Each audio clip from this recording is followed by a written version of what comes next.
Bismillahir Rahmanir Rahim. Inshallah, we're going to be talking in this lesson about prepositions or prepositions.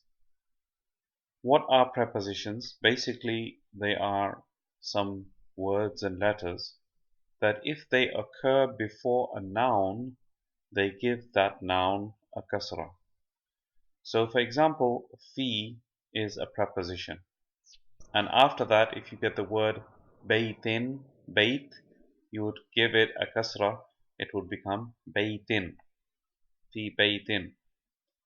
So let's go through this, and inshallah, if anything needs to be mentioned, I will mention it. In this lesson, we will learn the use of prepositions. Number one, Arabic nouns have endings to show their functions in the sentence.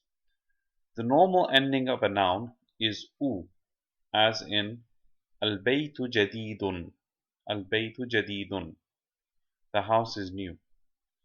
A noun with the normal ending is said to be in the nominative case.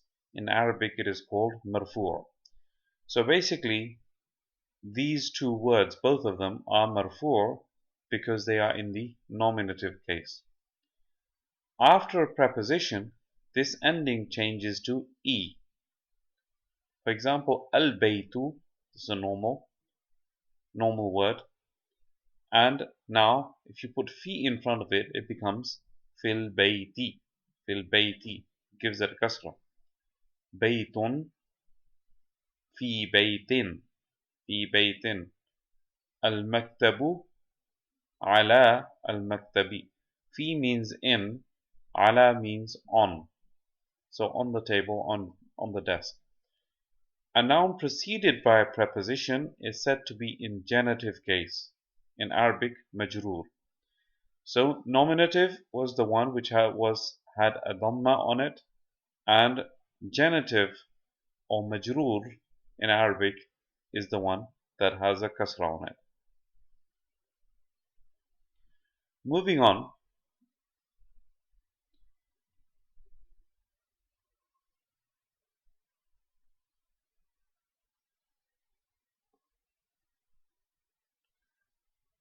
in this lesson we also learn the two pronouns, huwa, he, it, and hiya, she, it.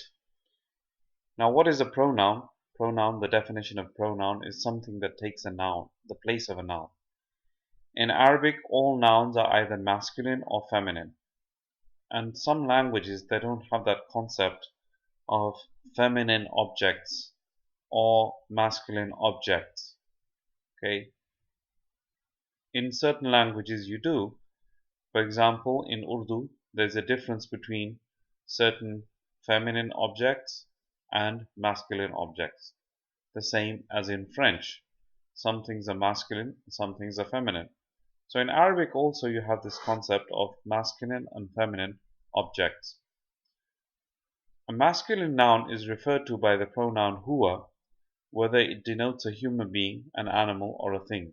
For example, أين الولد? Where is the boy? هو في المسجد. هو في المسجد. He is in the mosque.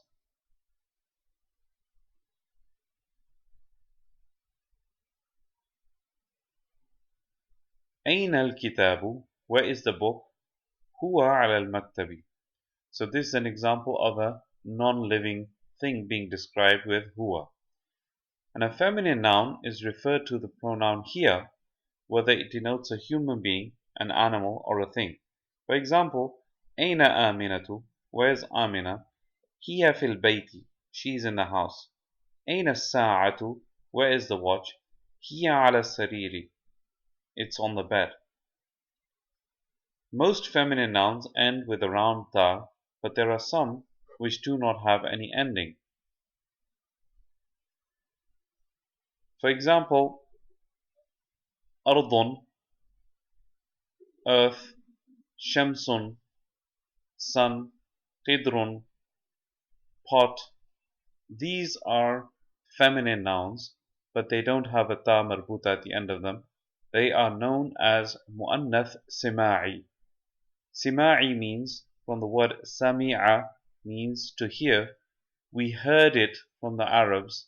The Arabs used this word in a feminine way, so therefore we regard it as feminine. Note, we have learned that the tanween is the indefinite article. For example, baytun, a house. This rule does not apply to proper nouns. So hamidun is just hamid, not a hamid. So basically, because of the fact that the name belongs to somebody, it doesn't need an alif lam to designate it as being definite. You don't need an alif lam in front of a proper noun, meaning in front of somebody's name, to make it definite. It is already definite by virtue of being somebody's name. Feminine proper nouns have no tanween, and there's a reason for that, which we will cover inshallah in the future. For example, Fatimatu, Zainabu, Aminatu.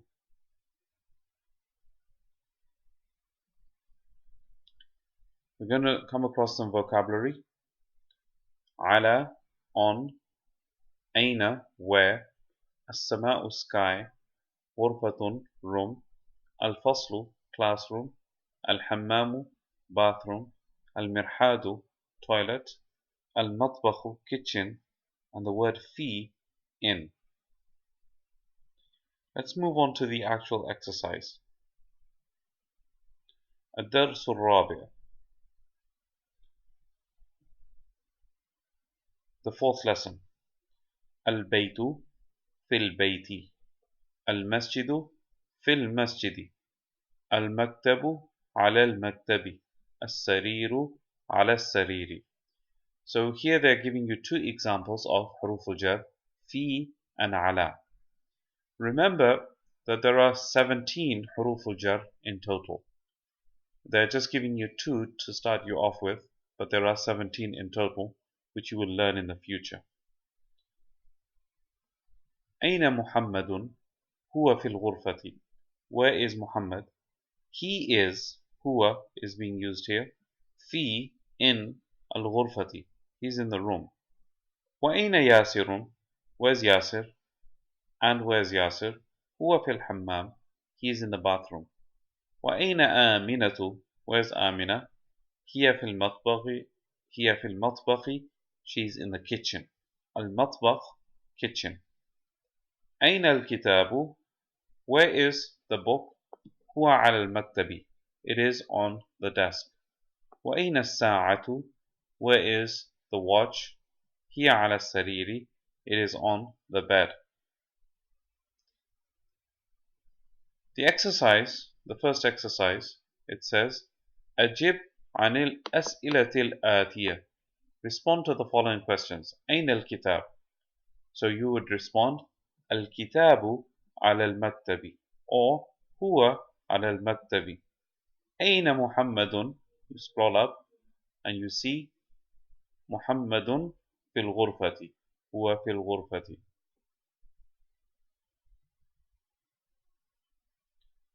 أين الساعة? Where is the watch?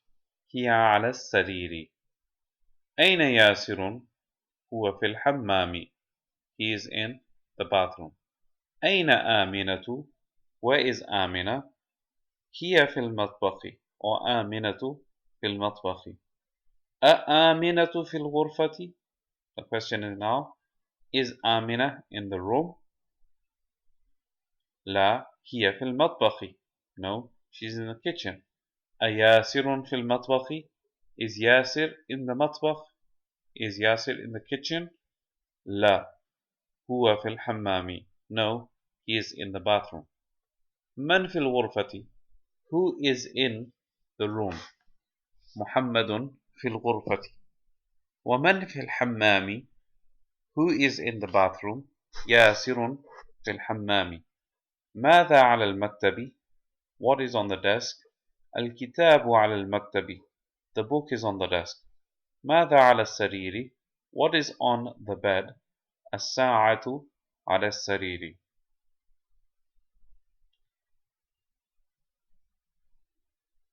The next one, اقرأ واكتب مع ضبط أواخر الكلمات. Read and write with the harakat on the end of the words. المدرسة, remember we mentioned before, that the default haraka is always going to be dhamma. Now because of the fi in the next one, you get a kasra. Fil madrasati, fil bayti, al baytu, al ghurfatu, al hammamu, fil matbakhi, al maktabu, ala al maktabi, ala al kursiyi, السرير على الكتاب في المسجد. اقرأ واكتب means read and write. الطالب في الجامعة, the student is in the university. 2. الرجل في المسجد, the man is in the masjid. Number 3. أين التاجر, where's the merchant? هو في الدكان, he is in the shop. Number 4. القلم على المكتب, the pen is on the desk. أين زينب, where is Zainab? هي في الغرفة, she is in the room. أين الورق, where is the paper? هو على المكتب, it is on the desk. أين المدرس, هو في الفصل, where is the teacher? He is in the classroom. أين ياسر, where is Yasir? هو في المرحاض, he's in the toilet. الشمس والقمر في السماء, the sun and the moon are in the sky. من في الفصل, who is in the classroom? Okay. In the next section, they are demonstrating that some nouns, they do not get tanween. And they are basically the feminine proper nouns. They do not take tanween. So, Muhammadun, Aminatu, Khalidun, Zainabu, Hamidun. So on this side you have the male names, and on this side the female names, and none of the female names, you can see they have a tanween, they have just a simple one kasra. And the reason for that you will learn as you advance why that happens, but for now just remember that female proper nouns, they do not take tanween. So, اقرأ واكتب مع ضبط أواخر الكلمات. You have a collection of names here. Some are masculine, some are feminine. And those masculine and feminine names, you would read according to what's above, with or without a tanween.